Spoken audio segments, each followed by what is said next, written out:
Welcome to the Board Wrap-Up Show. I'm your host, Sean Anderson, and Shelley Arrott is with us, the superintendent of Ponca City Public Schools. And this is our monthly check-in after the monthly Board of Education meeting here for Ponca City Public Schools. And we go over all of the items discussed at that meeting and what it means. And we'll get further explanation with Shelley Arrott. That's what we do on this show. It's the Board Wrap-Up Show. Thank you for watching. Shelley Arrott, school is going to be starting before we know. It is less than a month. We'll have students reporting, and I'm very excited about the new school year. Now, revenue updates, legislation updates. Right. Since the last time we talked, we talked about budgeting, that schools in Oklahoma couldn't really budget. There were some laws that were enacted this last session, and there were some special interest groups who were threatening to challenge those laws. So up in the air were the teacher raises and the revenue to help fund those teacher raises and other things in Oklahoma. So just to recap what these legislative items are that we were unsure of, House Bill 1010XX was the revenue raising measure that would help fund teacher raises and state raises, and obviously that included an increase in gross production from 2 to 5%, $1 a pack cigarette tax, and a 3 cents gas and 6 cents diesel. That went into effect July 1. So our patrons are feeling those taxes as of now. Then House Bill 1023XX was the multi-million-dollar historic teacher pay raise, the largest teacher pay raise that has been approved for educators, public educators in the state of Oklahoma, and that would fund an average of about $6,100 per teacher. It's a tiered raise depending on your degree and your years of experience.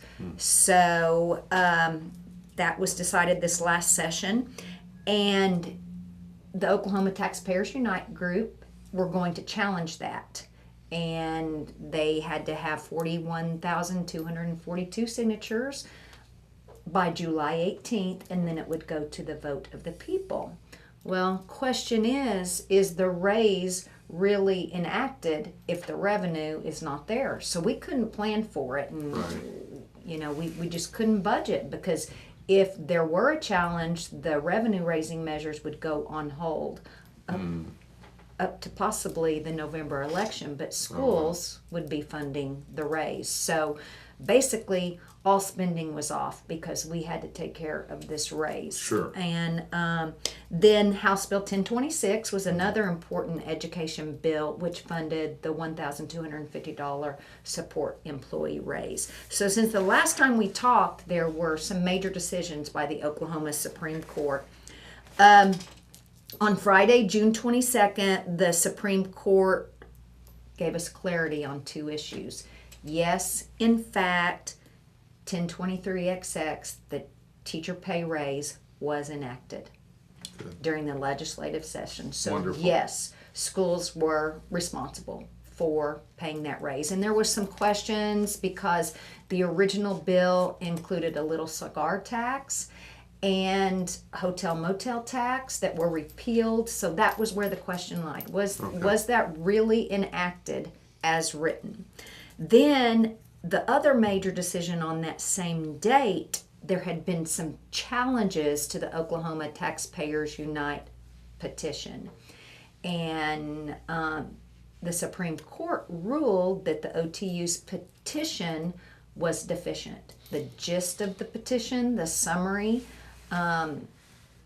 wasn't worded as the law was enacted. It included those two taxes that were repealed, and the Supreme Court made it clear that they didn't provide enough information to the public. Did the public really understand, were they voting yes or no for the raises? And they ruled that that was deficient. They had to resubmit the petition and then start over on their signature collecting. This happened on June 22nd. They had to file by July 18th. So we still couldn't plan because we Right. didn't know where they were going. Then on July 2nd, Monday, July 2nd, the Oklahoma Taxpayers Unite group announced publicly that they were abandoning the veto referendum efforts because they just didn't feel they had enough time. So we went to budgeting, we went to planning. So that was like a That was good news. relief Yeah. off all educators in Oklahoma. So just to give you a little bit about the support employee raises, those went into effect July 1. So, our employees don't come back until August, our 10-month employees. Sure. Our 12-month support employees got the raise July 1, and it will be reflected in their July 31 payroll. And then as our returning employees come back, their raise will be reflected in their August 31 payroll. So that is a go. Then our teacher raises will go into effect, and it will start August 1 as well, and that will be reflected in their August 31 payroll. Those are mandated raises. We know that. Now, we have not negotiated with our bargaining unit, so things could change. We negotiate on July 23rd, but the teachers will see their pay increase on their August 31st payroll, and I'm super excited about that. Yeah, absolutely.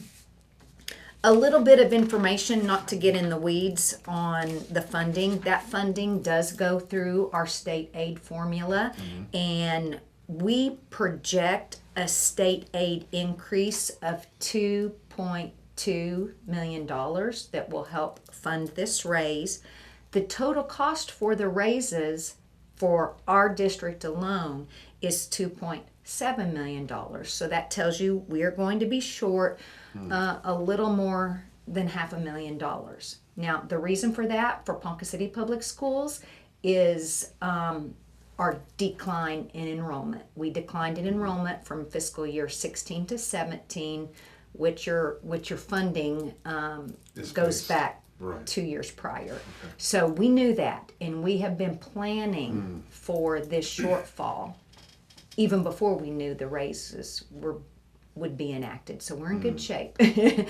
We're going to be able to fund the raises even though it's short. We still have a carryover, which is good news for us. And we were very prudent and aggressive to compensate for this loss of enrollment, and then the raises are coming. So that's legislation and revenue update. Very nice. Well, as you know, there's a lot of construction going around and happening with Ponca City Public Schools, and it's time for a construction update with Shelley Arrott, and this was an update that was discussed at the Board of Education meeting. Things are moving along quite nicely, and a very important thing to point out is all of these projects made possible by the voters. By our citizens. Yeah. I mean, it is amazing how our citizens value our school and community and the support that's provided. I am so excited and so thankful to our community. We couldn't do it without our community team. Right. I mean, we are a team. We have to be a team with our community, and our facilities are fabulous. I'm sure you've seen them Oh, my goodness. as you've been driving around. Some of the things that we've done, the concert hall, you can't miss it. It is beautiful. September? Late September, Okay. early October. Okay. But we will have an open house, and we can't wait Nice. for our first concert. Oh, it's going to be great. It's going to be amazing. Our new football locker room, just to the east side of the end zone, will be ready. I think the completion date August 1. It's probably going to be more like August 6th, but we'll be Sure. ready to start football. Right. It is wonderful. Our old football locker room that's on the west side of the stadium, you may have seen some pillars going in. Yes. We're going to remodel the old football locker room for our visitors, Okay. for our visiting team, and then we're putting a ticket booth just right on the end of that. Oh, so nice. it will be incorporated, and we'll be able to remove that little. And all of that will be ready for Correct. football season, Correct. which is coming up here real soon. That's right. Real We will soon. have our fall bash on August the 11th, on Saturday the 11th. Oh, and it's gonna be we'll talk about that too. So many other projects. Yes, we've done a remodel at West. We've built new counselor's office, new flooring, restrooms, and It will be finished. Right now, our teachers cannot get into West to work, and they're ready to get in there. But it looks like August 1st they'll be in, ready to work, so it's great. We are doing some ADA compliance work at Washington Pre-K, which include an elevator and ramps. We put new flooring in the hallways, downstairs and upstairs at East Middle School. Looks great. Our weight training facility is completed. It was completed in May, and we did have an open house for the public, and I have just been amazed when I go out there. So many of our students are participating in the summer strength program. You know, we hired a strength and conditioning coach. His name is Garrett Bailiff. He trained at OSU under Rob Glass. He is amazing. It's amazing what's going on at our weight training facility. We are going to combine Wildcat Academy and Teen Pep. They were at two separate sites, and they are going to be at Roosevelt in the outbuildings, so we're doing some remodeling over there. You may have noticed that we're paving the parking lot, the new parking lot at Roosevelt, and those are probably the bulk of our items going on right now. It's a lot of work, and It is. they're getting it done in time for school to start, and certainly looking forward to the concert hall late September, early October. As you drive by, it's really coming together, and all of the glass installed. It's beautiful, isn't There's it? just some exterior work, but it sounds like as far as the interior goes, it's really coming together. It looks great. It's amazing. Registration is an ongoing process for the new school year. Registration information, can you share with us? We've done registration the last 2 weeks. Today is Wednesday the 18th, and the pre-registration closes tomorrow, and I'm not sure if this will be out by the end of the day, but if patrons were to see this, we definitely need you to go to 111 West Grand, get your students registered. However, if for some reason you can't make it, we are going to do a makeup registration August 6th through 10th, and that will be from 8 a.m. to 4 p.m., but we'll get the information out on social media and to our local media outlets. If they are returning elementary student, we are going to need proof of residency. New students to the district need a shot record. They need their birth certificate. Parents need an ID. So we'll get that information out. More information to come on registration. But it's going well. I think this is the smoothest year so far. Right. And so no need to panic if you That's correct. were not able to get registered. There will be a makeup period coming up. So personnel updates. As of this 10 seconds, we have hired 50 new teachers. Wow. So that's really not unusual. We hire anywhere. It sounds like a lot. It does sound like a lot. Yeah. And here's the thing, with the teacher shortage crisis, it has been devastating to us. We have been able to hire some good candidates. The funding problem is coming around, but it took us 10 years to get into this mess. We're not going to recover with the teacher shortage overnight. So we still need some teachers. We need an athletic trainer. We had one that worked for us full time. That's going to be a tough position to fill. So if anyone out there knows of anyone who would qualify as an athletic trainer, definitely apply. It's posted online. We also need to hire an athletic director. Jared Freeman resigned this past month, our former athletic director. We are making an announcement today, later on today. Good. All right. So we had interviews yesterday. It looks like we're going to be in need of a special education teacher, and we definitely need some applicants there. It's pretty late in the year. And it could be that we hire a possible pre-K teacher depending on our numbers. Okay. All right. Big upcoming dates. If we want to go over some of the upcoming dates. We do. Our new teachers report on August the 8th. Our returning teachers report on Monday the 13th, and they know all this information. They have a professional development day, and then they have 2 work days, and then our students come on the first day of school, which is Thursday, August 16th.